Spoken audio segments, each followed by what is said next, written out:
بسم اللہ الرحمن الرحیم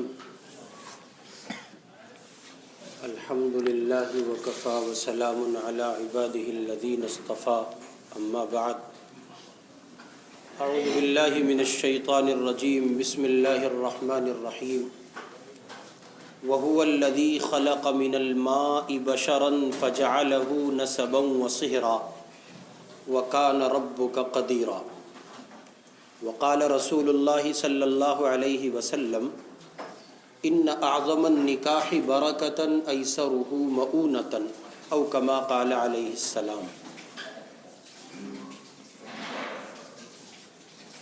قرآن مجید کی ایک آیت ابھی آپ کے سامنے تلاوت کی گئی ہے۔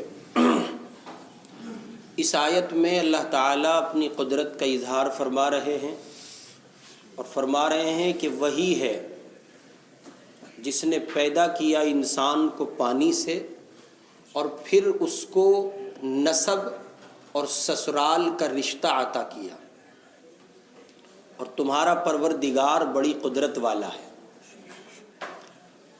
اللہ تعالیٰ کا قرآن، ہم سب کا ایمان ہے اس پر کہ قرآن پاک میں اللہ نے جو کچھ بیان کیا ہے وہ سب کا سب انتہائی اہمیت کا حامل ہے۔ خدا کے قرآن میں، خدا کے کلام میں کسی فضول چیز کی تو توقع ہی نہیں کی جا سکتی۔ اللہ تعالیٰ نے جب سسرال کے رشتے کا ذکر قرآن میں کر دیا تو یہ بات واضح ہو گئی کہ سسرال کا رشتہ اہمیت کا حامل ہے، یہ کوئی عام رشتہ نہیں ہے، اور یہ لڑکے کے لیے سسرال ہو تب بھی، لڑکی کے لیے سسرال ہو تب بھی، دونوں حالتوں میں یہ رشتہ انتہائی اہمیت کا حامل ہے۔ اس رشتے میں اللہ تعالیٰ نے تقدس وہی رکھا ہے جو تقدس ماں باپ کے رشتے میں رکھا گیا ہے۔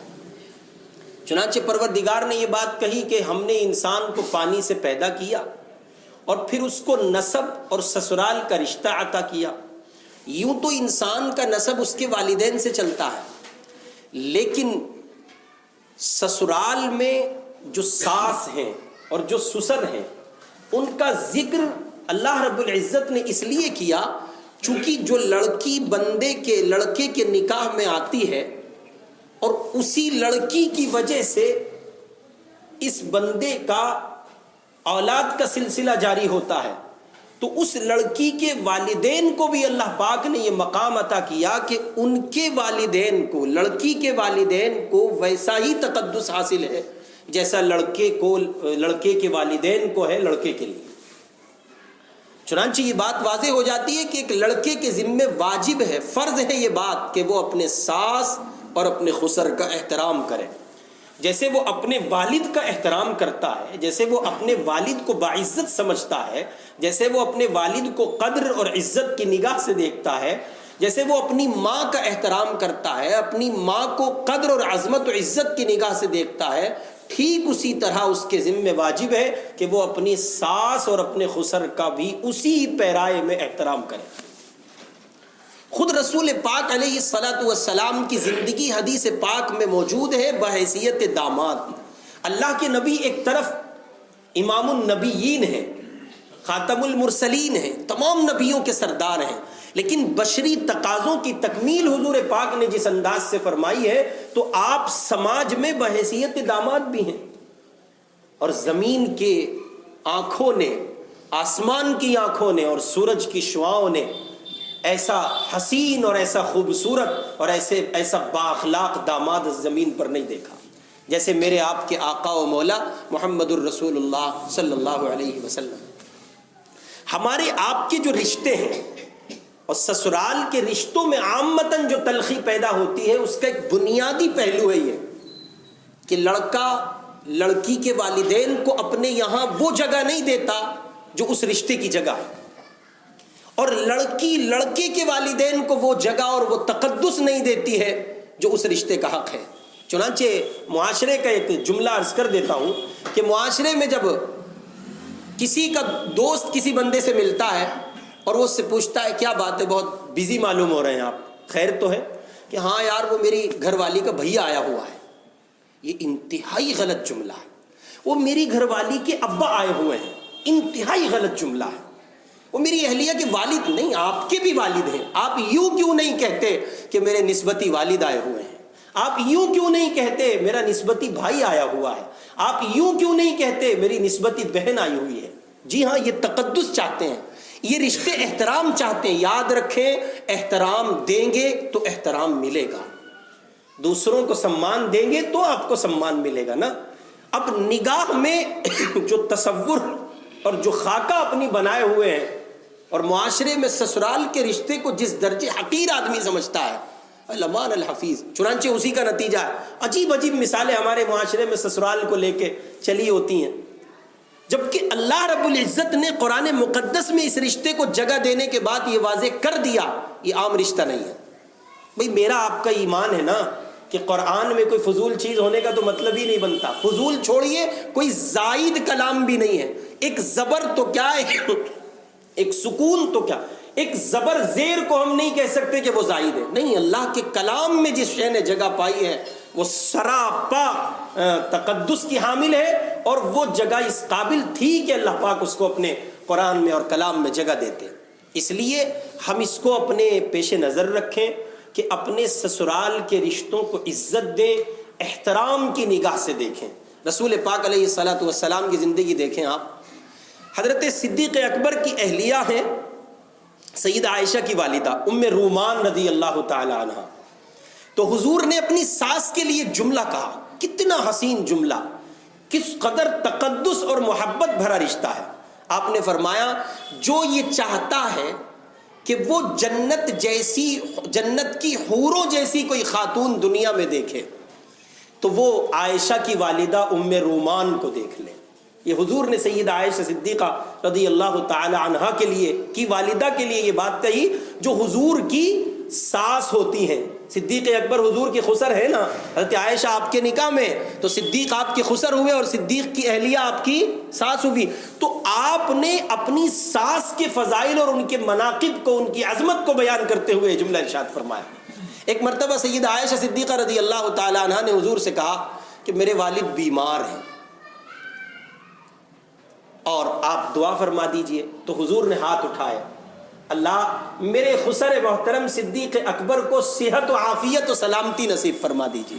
ایک ہم بھی ہے، جب ہماری بیوی ہم سے کہتی ہے کہ وہ ذرا پاپا بیمار ہو، تیرا باپ تو بیمار ہی رہے، کیا ہوگا اس سے؟ آپ سمجھتے ہیں کیا ہوگا اس سے؟ اس سے یہ ہوگا کہ رشتے میں جو سکون آپ کو ملنا چاہیے وہ قیامت کی صبح تک نہیں ملے گا. بیویوں کو عزت دو، بیوی سے جڑی ہوئی رشتوں کو عزت دو. ایسی بیوی کے لیے بھی یہی حکم ہے کہ وہ اپنے شوہر کو عزت دے، شوہر سے جڑے ہوئے رشتوں کو عزت دے. جب آپ ایک دوسرے سے جڑے ہوئے رشتوں کو عزت دیں گے پھر آٹومیٹکلی زندگی بہاریں لائے گی، سکون ہوگا اور گھر جنت کا نمونہ بنے گا. ہمارے یہاں، آپ کے یہاں جو سکون مفقود ہے، اللہ کی قسم اس کا ایک بڑا سبب یہ ہے کہ ہمارے آپ کے گھروں میں خونی رشتوں کی، نسبی رشتوں کی، نعتوں کی عزت و عظمت نہیں ہے. ہم وہ مقام نہیں دیتے ہیں. چنانچہ کتنے داماد ایسے ہیں جو اپنے خسر سے ڈھنگ سے بات نہیں کرتے، کتنے داماد ایسے ہیں اپنے خسر سے سلام کلام اور سلام دعا اس احترام اور اس عظمت کے ساتھ نہیں کرتے ہیں جس احترام اور عظمت کے ساتھ ہونا چاہیے. نہیں میرے بھائی، اللہ نے اس رشتے کو قرآن میں جگہ دی ہے، قرآن میں اس کا ذکر کیا ہے. نسبا و سہرا، ہم نے اس کو نسب والا بنایا اور ہم نے اس کو سسرال والا بنایا. اور پھر حضور پاک علیہ الصلوۃ والسلام نے متعدد نکاح فرمائے. ان نکاحوں کے فرمانے پر جہاں جہاں آپ کی رشتہ داریاں آپ نے بنائی اور جہاں جہاں رشتہ داریاں طے ہوئی، ہر ایک کا احترام، ہر ایک کی عظمت اسی پیمانے پر آپ نے کی جس پیمانے پر وہ رشتہ چاہتا تھا. سیدنا عمر رضی اللہ تعالی عنہ آپ کے خسر ہیں، حضرت حفصہ آپ کے نکاح میں آئی ہیں. آپ سیدنا عمر کا احترام فرماتے تھے رشتے کا تقدس باقی رکھنے کے لیے. لہٰذا اس کو جگہ دیں. اگر آپ بیوی والے ہیں اور آپ کے گھر میں کسی کی نسبت آپ سے جڑی ہوئی ہے تو اپنی سسرالی رشتوں کا احترام کریں. اور یہی حکم بچی کے لیے ہے کہ بچی اپنی ساس کو، اپنی خسر کو جگہ دے، ان کا احترام کرے. ہمارے یہاں ایک لفظ استعمال ہوتا ہے نسبتی بھائی کے لیے، عجیب لفظ ہے، سالہ. انتہائی بھونڈا لفظ ہے سالہ، سمجھ میں نہیں آتا. اور وہ نسبتی بہن کے لیے سالی. ارے بھائی اردو والے ہو, زبان سے کہتے ہو کہ اردو کے علم بردار ہیں, تو ان الفاظ کا استعمال کیوں نہیں کرتے؟ معاشرے میں جگہ دیجئے, پھیلائیے ان الفاظ کو.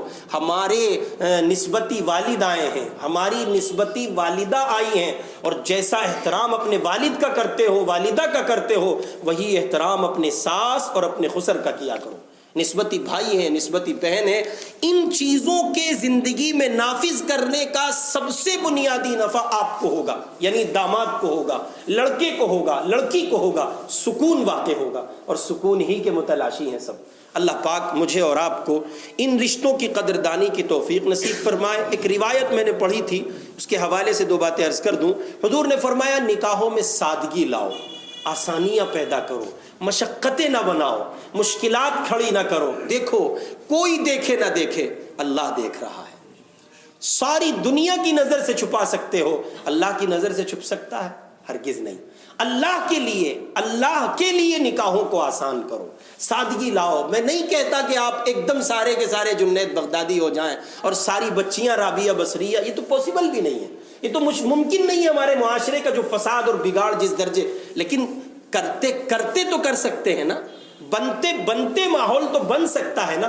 ایک ایک کر کے, دو کر کے, تین کر کے رسموں کا خاتمہ کریں اور نکاحوں کو آسان بنائیں. اللہ رب العزت والجلال ہم لوگوں کو شریعت و سنت کے مطابق نکاحوں کی ادائیگی کی توفیق نصیب فرمائے.